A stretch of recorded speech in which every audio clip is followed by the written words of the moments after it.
is your relationship with time? Are you wired and tired, stressed and overwhelmed, busy and going nowhere? Or just want to scale your business? Welcome to Take Back Time with your host, Penny Zenker. Penny focuses on books, strategies, tools, and tips to help you work smarter and approach your time more strategically. As a result, you can have more energy, focus, and get more done in less time. Be more efficient and effective. Get ready to take back time. Hello, and welcome to Take Back Time. My name is Penny Zenker, and I'm your host.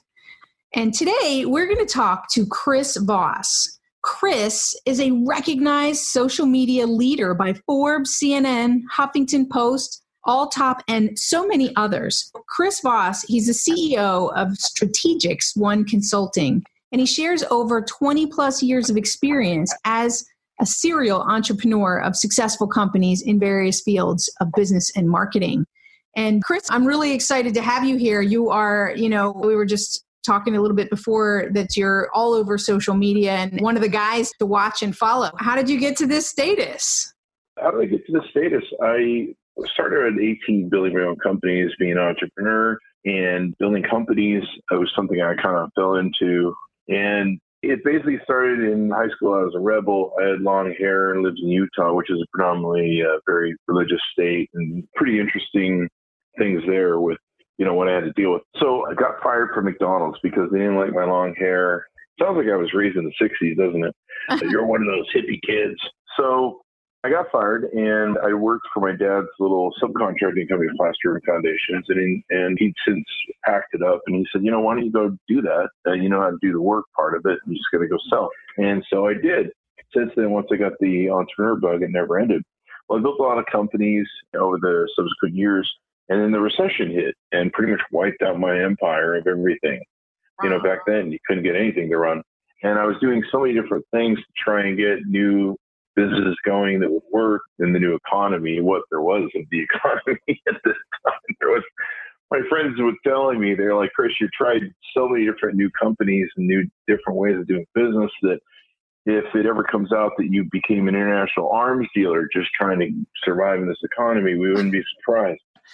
So one of my friends, I kept hearing about this Twitter in my back of my head. I hear it on TV and I hear about it in different places, and I'd be like, what's this Twitter thing I keep hearing about, social media and blah, blah, blah. And so then I started researching it, and I started finding some interesting aspects where I could advertise my companies and people would click the links and go to their web pages. I'm like, this is awesome. So I just talk on social media. I've always been a big mouth. When you're a CEO of a company, you learn to be a big mouth because you have to sell to so many people, your employees, your investors, your board of directors, you become the big mouth. Most CEOs have to have that disease. It's a necessary thing because people want you to tell them stuff. And if you don't, then they're bothered by you.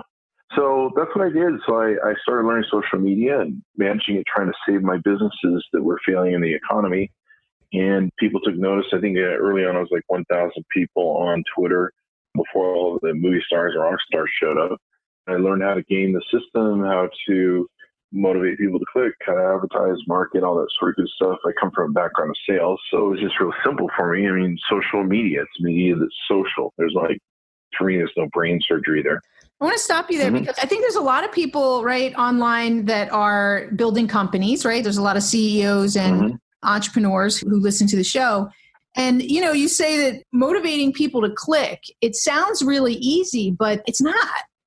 And so I'd love for you, like at this point, maybe, that's a great thing because helping people to understand how to navigate social media better and be able to make it an asset for them. What's a tip around how to motivate people to click? It's all about making it relative and saleable, tasty, salient, make it a salient topic.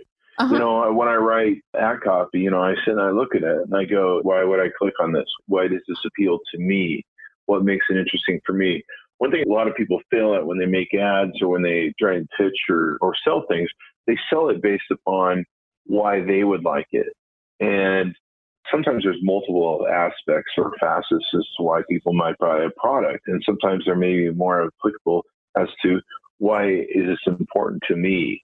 That may not be important to you if you're the CEO or you're someone who thinks they're marketing the product for the company. And so you've got to think from the customer's aspect point of view, where you've got to go, if I was seeing this come across my stream, what would motivate me to want to click it? What would motivate me to want to care? You see these people that sometimes they talk in these technical terms that go right over people's heads, right by people. And they're like, the doctor comes in and starts talking to you, all the words out of his medical book, you're just going to glaze over and probably die by the time he gets done talking to you, because he will want to fix your problem. So he'll just be reading words that are 50 letters long. Just want to jump in and highlight, it seems so, in a way, so obvious that you'd want to speak the language and talk in the language and the words that the people who are buying your product would want to. But it is also something that people very rarely do, right? They really do come from their own perspective, and they don't take the time to really put themselves in the shoes of their customer. So I think that's really important. No jargon, and just really get to understanding what's motivating that person in the way that they think.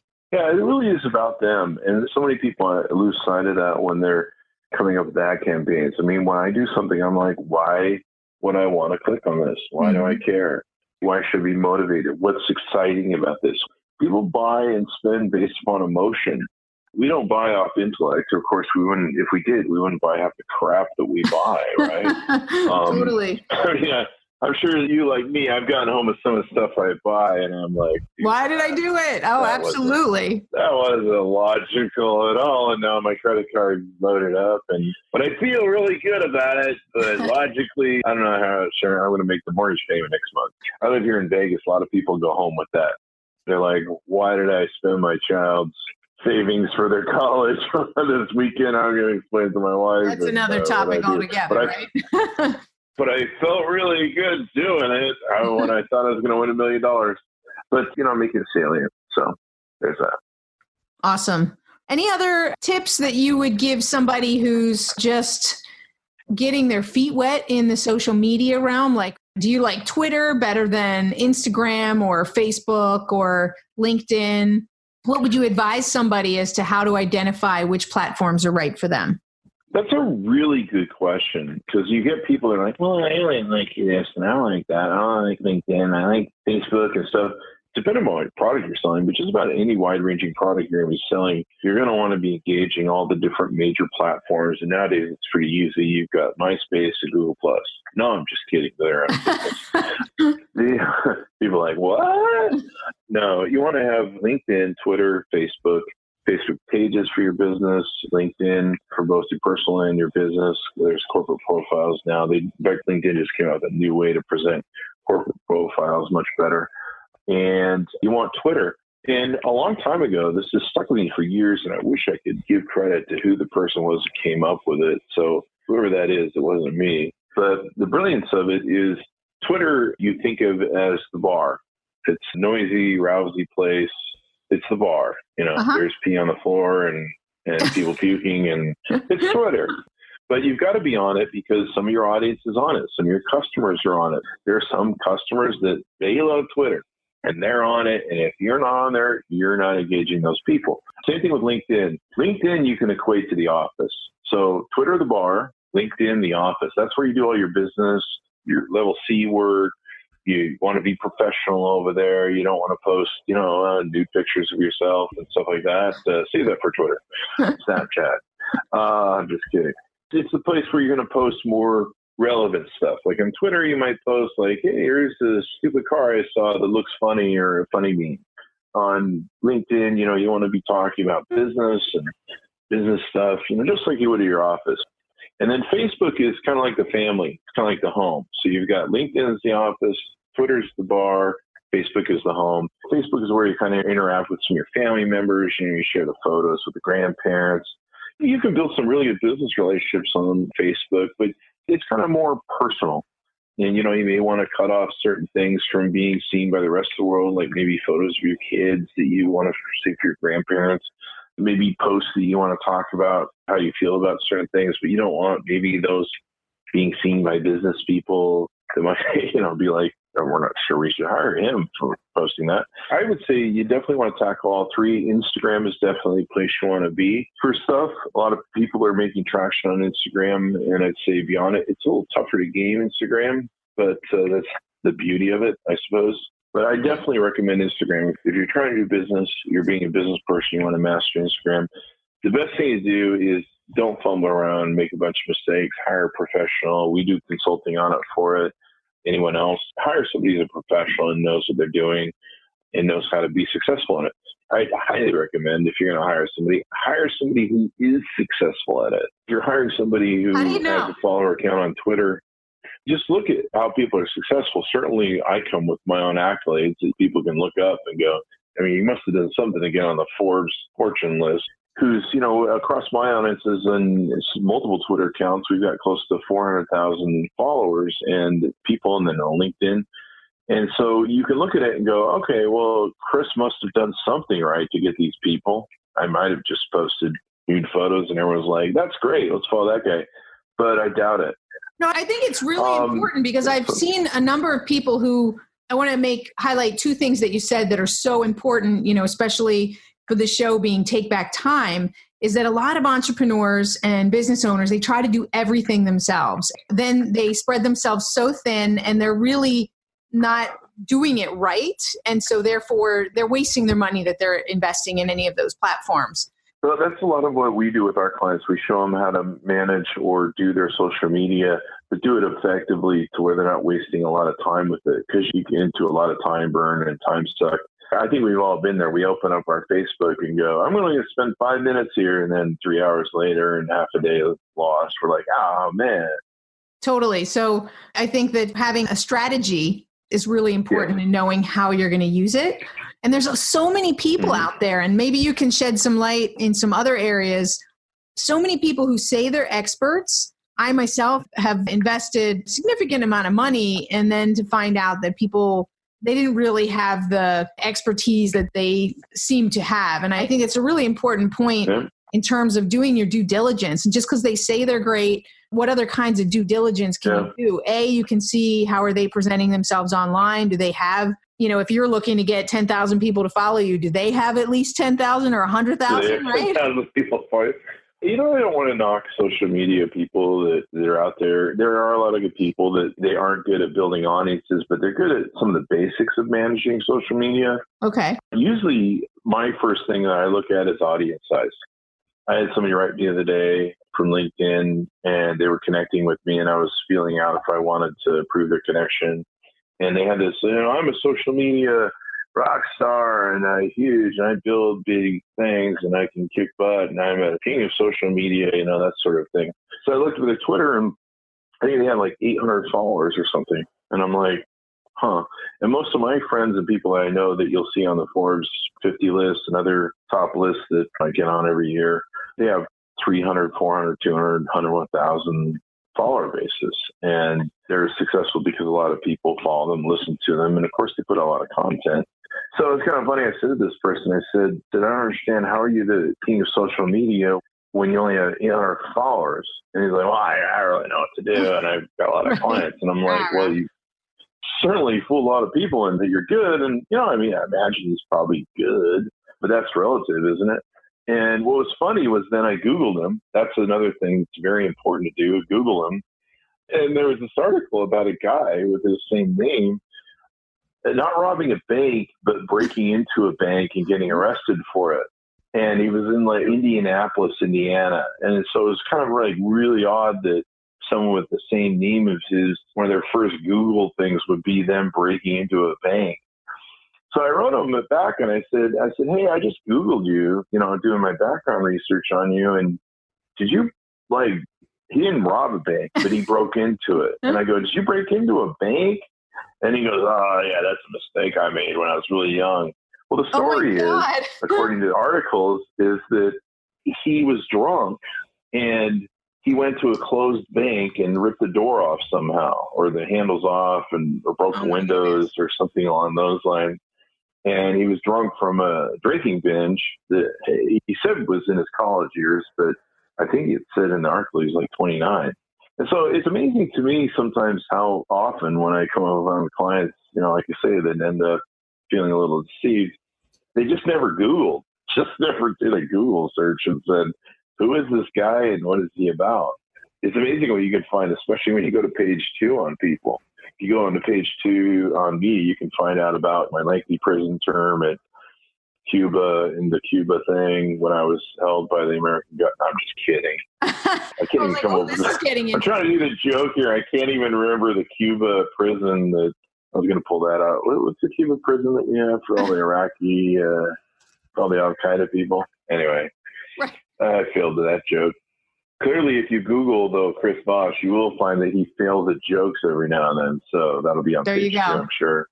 He's really good at social media, but every now and then he can't pull a joke reference out of his butt to save his life.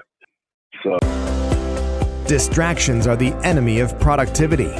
Go to distractionquiz.com and find out your distraction profile. Are you a time zombie or a hamster? Take this free distraction quiz today to rate your ability to focus on what keeps you from being a wizard. Go to distractionquiz.com. Oh, there's that. You work with a lot of different companies and you're constantly online with lots of different content. What kind of tips do you have for people on how you juggle it all? Using automators is really good. I use social if I like, and it's gotten harder to program and automate, but automation is really big. People don't know if you've written in a message and sent it live or if it's automated. In fact, nowadays they pretty much accept that it's probably automated. But it can make a huge difference in people's lives. I've had 2 people write me over the years and say that they were on the verge of suicide. And to the 2 of the automated tweets we had that were just positive, uplifting things brought them back from the brink. Wow. And in no way could we have manually engineered that or had the serendipity of how that turned out. And so there's a lot of love and care that goes into an automated tweet and a lot of thought and process, and they're no different. It's just for the explanation of time and for the enjoyment of people watching. There you go. I love the way you kind of describe that because I'm a big fan of different automation tools. Obviously I'm doing a show on Take Back Time, but yep. I think that some people, like I've heard, if you automate it, you get dinged on Facebook or SEO, not as many people see it, or it's not genuine. I like how you said you're still affecting and impacting people, and it's going to make your life easier. So why not do it? If you want to make some original posts yourself when you get motivated, you can do that too. But why not have a basis of automation working for you? Yeah, I mean, your audience wants content from you. They want content. That's why they follow you. Yeah. Or hopefully why they follow you. I mean, even people that hate me, I've caught on Twitter saying, I hate Chris Voss, he's stupid. But I always follow him because I want to see what he's going to say when the car crashes or what's going to be said when the car crashes. So even people that hate you are tuning in to see what your content's going to be. So, people want content. And if you don't have content, you don't have content for them, stuff falls. I mean, you have a podcast. If I take a week off, and I don't post some new content and I go screw around, I'm like, I don't want to do a podcast this week. I'll just knock it off. I see my numbers fall. And meanwhile, my people are like, well, if Chris Voss, the idiot, isn't going to make any new content for me, I'm going to go listen to somebody else's content, and then I would probably lose them as a customer. The other thing is, too, you never know when that sales key is going to turn. I've had people that have said, hey, Chris, I want to do some business with you now. I want to spend some money. I'm like, okay, great. What motivated you to finally, come around on that? They're like, you put out this tweet about, I don't know, RVs or something. It was a joke. I'm like, wait, hold on. You want to do business with me because of some stupid tweet I made, not any sort of like business smart tweet? They're like, yeah, well, I follow your tweets. I've followed for a long time. And for some reason, that one just kind of was funny. And I just decided, hey, it's time to do business with Chris. You just never know when a customer's going to turn that key. You just never know. And so many people spend so much time trying to do the perfect thing and frame the perfect thing. And they're like, it has to be just set up right or else it won't convert. You never know. And sometimes it's really a numbers game. It's just the scale of numbers that get you noticed.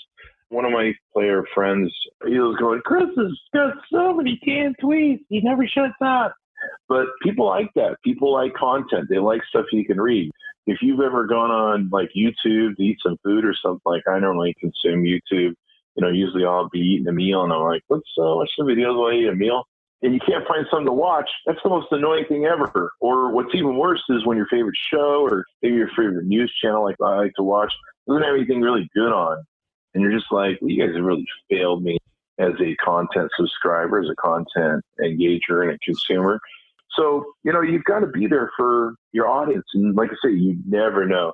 I mean, I've had so many stupid things that I've put out on social media that have turned into clients, that one day a client hires me. In fact, sometimes I'm just like, I can't believe you're even hiring me off that stupid political post I made, because half the people hate me over it because of what I said. I think the key there is be yourself, right? Is be yourself, and people will naturally be attracted to you who are, and those who aren't, well, they won't be, right? But you're never... Yeah, there's a big enough world for them all. Yes. It's authenticity. You bring up a great point, and that's probably one of the most important things you can do. Be authentic. Be who you are. Because people can smell it when you fake it. So I mentioned that earlier. People are like, we've got to preform it, make it look all special, and spend 50 hours making it all perfect, and then it'll work if it's perfect. And you'd be surprised how many times you'll spend that many hours trying to make it perfect, and that crap fails. And the stupid stuff, like I said, will work. And you're just like, really? Are you kidding me? Yourself. Like, why did I spend all that time doing that other stuff when I could have just... You spend all that time trying to make it perfect. I used to find this in my business. So we'd spend so much time trying to do the perfect right thing. And the serendipity, the stupidness, the weirdness of something happening, that would be the trick pony that would turn the dial and open doors. Some things you just can't program. Some things you've got to be working the numbers game and putting so much content and stuff out there. And it's going to convert because people want that content. They want to have something to listen to. And if you don't have it, they're going to find somebody else who does. But authenticity is a huge part of it. A lot of people follow me. They don't agree with maybe my politics sometimes. People tell me they don't agree with my posts. I've had people tell me that they hate me, but they love my puppy dogs, my huskies. And that's the only reason they put up with my crap online. I literally have my Facebook friends say to me, you know what, Chris, you're really annoying sometimes. And the only reason we put up with you is because we like your dogs. And I'm like, I'll take that. Right. Yeah. Whatever works. Right. Whatever works, whatever keeps them. And every now and then they'll be like, we still hate you, but we'll do business with you because you're smart and you seem to know what you're doing. But, the thing that they like is that I'm authentic. Yeah. And there's a trustability there of someone who's authentic, someone who has integrity and communicates that with their authenticity, because that's really what you're communicating with. Geez, we could do a whole show on authenticity and integrity. For sure. That's what people get from authenticity. A lot of my friends that know me, a lot of my people online that know me, they're like, we don't always agree with what Chris Voss says, maybe his politics, what he supports, but we know he's authentic. We know he cares. We know his heart's in the right place. It's kind of like people used to say about the comedian who used to do, I forget his name, he recently passed away. And they used to call him Mr. Mean, the comedian Mr. Mean. Do you know what I'm talking about? No, I don't. Okay. I think people in your audience will. You just call him Mr. Mean. You come out and insult people in the audience. And, be like, right. Is that your wife? That sort of thing. He could get away with it because people deep down knew that he was joking. And in his voice and his heart and his inflection, it came from a good place. And he was just trying to make people laugh. And that's the only reason he could get away with it, where some other people can't. People know what's in your heart and they sense what's in your communication. And if you come across as authentic, then people are going to want to do business with you, because even if they may not agree with some of your other stuff, they're going to trust you in business. And trust is a very important aspect in business and relationships. Absolutely. I love that. So authenticity. And when, you talked about people struggling, like trying to be perfect. And when you're trying to be perfect, you're not authentic. So exactly. I mean, you put on a facade. My friend used to talk the other day in years past when Foursquare was big. If you remember, everyone would check everywhere they would go into Foursquare. And you see it on Instagram right now. People post these FOMO lives, these fear of missing out lives, where they post, hey, here's all my great life. And I'm always smiling. They create these fake personas on Facebook that you think they're just having that most happy day life. They never have a bad day in anything, according to their Instagram, and their life is some picturesque portion of something you see in a magazine ad, and you're just like, why can't my life be like theirs? Their life seems so perfect. Meanwhile, they're probably living in a trailer outside their mom's house, and God knows what else is going on. Just later you find out that later they got bodies in the basement or something. I don't know. It puts the lotion on its skin. I remember finding out years ago, one top social media person on Twitter was being charged with elder abuse, and literally the police had to come save him. And no one had any idea. They're like, this person is the greatest, nicest person in the world. And you're like, what's going on? Right. So, be authentic. Don't try and be too perfect. Anytime I see someone who's too perfect, I just kind of wonder in my head, I'm like, what are they hiding? There must be some serious skeletons in that closet. Where me, I'm open, big mouth, as anyone can tell by now, of course. I share a lot of stuff, everything pretty much. And some people might call it oversharing, but some people, it builds authenticity, and people go, you know what? Chris may not always be right, but he's authentic and we like him because he's interesting. Absolutely. Well, give us the list of the best places to connect with you. You can find me anywhere at Chris Voss. I'm on all the social media channels at Chris Voss. I'm not the FBI hostage negotiator. He follows me around town because I've got a bigger audience than him. But you can find me at thechrisvossshow.com on Twitter, LinkedIn, Facebook. I have the at Chris Voss domains. So you can find me there. You can find pretty much anywhere at Chris Voss. If you Google Chris Voss, Forbes Top 50, I'm sure you'll get all my stuff. So awesome. So to the audience, we're just wrapping up here. So go check out Chris Voss. He's awesome. He's crazy. He's going to keep you on your toes, and you're going to want to listen to what he's got going on. So Chris, thank you so much for being here. Probably like him. Thank you for having me. It's been great. Yeah, we'll stay in touch. Thanks so much. All right. Thank you very much.